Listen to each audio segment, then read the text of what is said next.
One of my favorite gambling content creators is this guy Tact. He's funny, he gets worked up, he's been around making content for a while.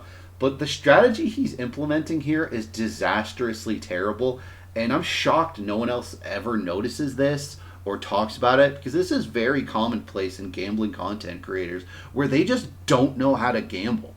They just can't like think mathematically about how this works, and it annoys me because you could be gambling so much better. You could be making such better bets.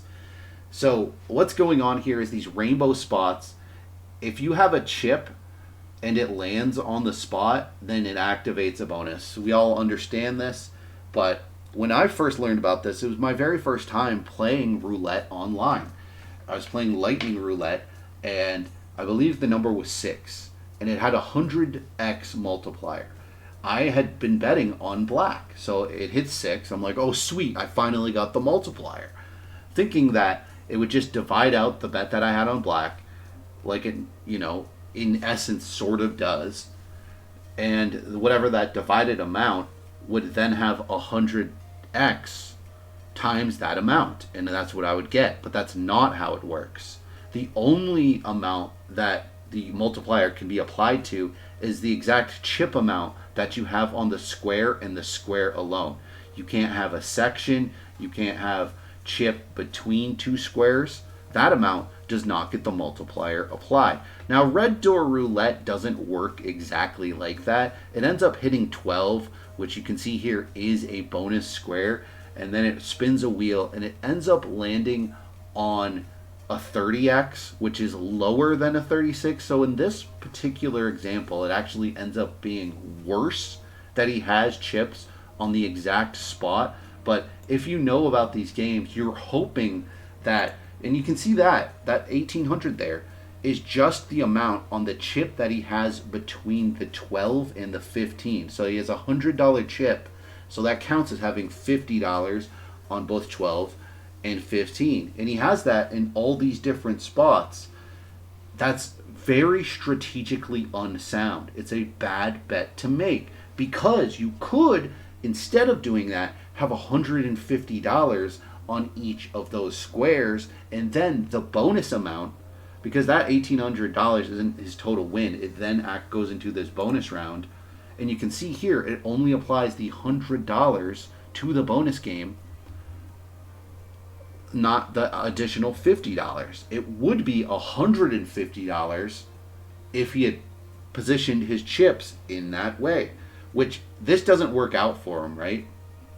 So he hits a 30x. He was on blue. Hits a 30x, which gets him to an additional 3,000 to the win that he got with that $50, which was actually technically higher because it would be 36x, and then he got 30x on the wheel. But in other games like Lightning Roulette, Mega Roulette, whatever roulette, it applies a multiplier starting at 50x. So it's always going to be higher in a lot of games. But you see people do this exact setup in Lightning Roulette and similar variations where it's always going to be higher. And that is just so strategically unsound and stupid that it just amazes me to no end. Right? Like, it could have hit one of these top slot game shows, then the minimum would be way higher and it would guaranteed be more. So you would definitely want to have 150 on each space directly. You wouldn't put chips between. You would never do that. That doesn't make any mathematical sense. You're giving yourself a smaller win. And I'm surprised I've never heard gambling content creators talk about that. I've seen so many of them arrange their chips in this way, which is stupid. It's just dumb. It's illogical. It makes no sense. How are you a professional gambler? You make money at gambling and making gambling content, but you can't make a good bet, right? Like, Tact is pretty good, and he's not like some turbo douche or anything. Like, I love him. But there are so many other gambling content creators who are kind of uptight, douchey, act like everyone else is like some sort of terrible gambler, like they're some kind of genius because they can follow the book on blackjack and somehow that makes them a good gambler. It's so backwards and demented. And don't even get me started on blackjack. I made a video on that about how people are playing blackjack hilariously wrong. Following the book is kind of dumb in certain scenarios. Like overall, it's an okay like guide, but there are huge flaws in the blackjack book. If you follow the book, you're not a good gambler. You're not. You're doing the bare minimum. You're following a set of rules that still puts you in a losing position, still making a bad bet. It can only get you to like 48% odds of winning. That's still a losing bet.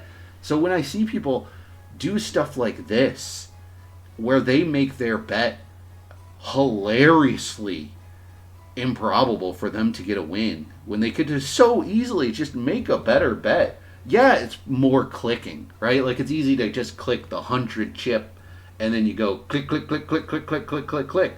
That's easier than clicking all the hundreds, switching over to $50 chips or $25, and then having to click again on each space. It's a little more work, but what are you doing here? Like, is it so much work that you can't do it? Like, you're talking about like a minute's worth of effort here to give yourself an enormous edge compared to your bet that you're making.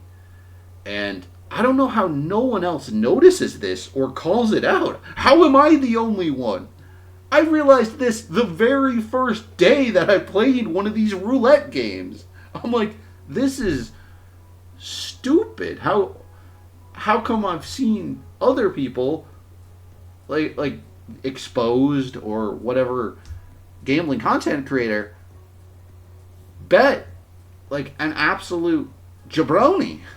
What are you thinking, man? Bet good, bet better. You'll lose less money.